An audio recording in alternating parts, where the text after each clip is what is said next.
अगली कहानी का नाम है सोने के जंगल का आखिरी युद्ध। तो राजा वीरेंद्र सिंह जो अपने राजा हैं, उनके सूर्यगढ़ के राज्य में बहुत सालों तक शांति रही। जब राजा सोने के जंगल से वापस आ गए और अपना राज्यभार नॉर्मल चला रहे थे। राजा वीरेंद्र सिंह की ईमानदारी और सुवर्णवासियों के साथ में उनका ज्ञान पुस्तक के माध्यम से राज्य 5 सालों में बहुत ज़्यादा समृद्ध हो गया। लेकिन एक दिन राजा को सीमा पर संदेश आया कि उत्तर का विशाल साम्राज्य तक्षक नगर 50,000 सैनिकों के साथ आ रहा है और उसका राजा लोभी और निर्दयी है। उससे खबर लग चुकी है कि हमारे पास ऐसा कुछ खजाना है जिसके कारण हमारा राज्य इतना सक्षम हो गया है पिछले 5 सालों में। राजा के पास ये बात पहुंची तो उनके सबसे खास मंत्री अपने राम सिंह जी बोले, महाराज हम सीधा युद्ध नहीं जीत सकते क्योंकि उनकी सेना हमारी सेना से 5 गुना ज़्यादा है। राजा वीरेंद्र सिंह ने बोला कि शांति रखो, युद्ध कभी भी तलवार से नहीं बुद्धि और विश्वास से जीता जाता है और हमको पता है कि हमको क्या करना है। वो राजा उसी रात को अकेले सोने की जंगल की तरफ निकल पड़े। राजा जब वहाँ सोने के जंगल में पहुँचे तो सुवर्णवासियों के पास जाकर उन्होंने कहा कि आज मैं आपकी मदद लेने आया हूँ, क्योंकि ये युद्ध सिर्फ मेरा नहीं उन सभी लोगों का है जिनकी रक्षा का वादा मैंने किया हुआ है और 5 साल में हमने समृद्ध बनाया है। तो राजा ने ये सब सुवर्णवासियों के मुखिया को बोला तो उसने बोला मुखिया ने कि हम हथियार नहीं देते, लेकिन हम तुम्हें स्वर्ण कवच देंगे, एक ऐसा प्रकाश कवच जो सिर्फ सच्चे दिल वालों के इर्द गिर्द बनेगा।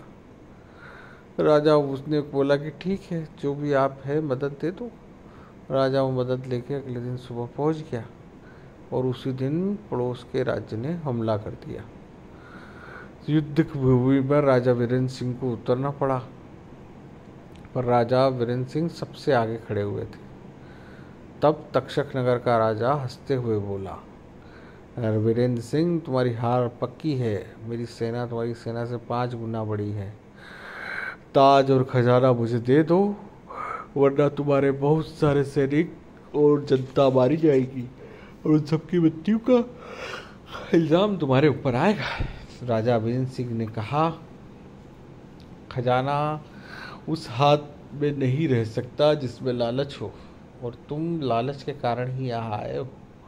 तुम्हें अगर खजाना तुम्हें दे भी दूंगा तब भी तुम नहीं जीत रह पाओगे यहाँ पर। इतना कहते ही स्वर्ण कवच अपने चारों ओर चमक उठा। राजा ने जैसे ही स्वर्ण चमक को चमकाया, दुश्मन के तीर भाले उस दीवार से कवच से टकरा कर वापस जाने लगे। राजा ने सैनिकों को आदेश दिया, लड़ो, लेकिन किसी भी निर्दोष का खून मत बहाना। अब राजा के सैनिक लड़ रहे थे। कवच की चमक से दुश्मन की सेना की आंखें चौंधिया गई। तक्षक नगर के सैनिकों ने सोचा कि सूर्यगढ़ के पास देवताओं का आशीर्वाद है जिसने उन्हें ये कवच दिया है। तक्षक नगर का राजा के सैनिक सब भागने लगे तो राजा भी भागने लगा, लेकिन राजा वीरेंद्र सिंह ने उसे पकड़ लिया और उससे बोला कि हम दुश्मन को मारते नहीं बल्कि बदलते हैं, तो तुम घबराओ मत कि मृत्यु के डर से। तुम मेरे राज्य में रहो और देखो कि असली ताकत लालच नहीं सेवा में है। अंत में क्या होता है कि युद्ध के बाद सूर्यगढ़ और तक्षक नगर दोनों एक हो जाते हैं।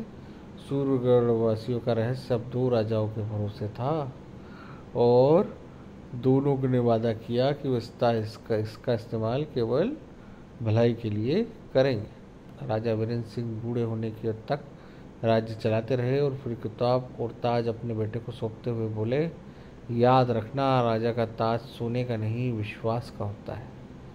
अंतिम सीख क्या मिलती है? असली जीत तब है जब दुश्मन भी दोस्त बन जाए और ताकत का इस्तेमाल रक्षा के लिए हो, न कि लालच के लिए।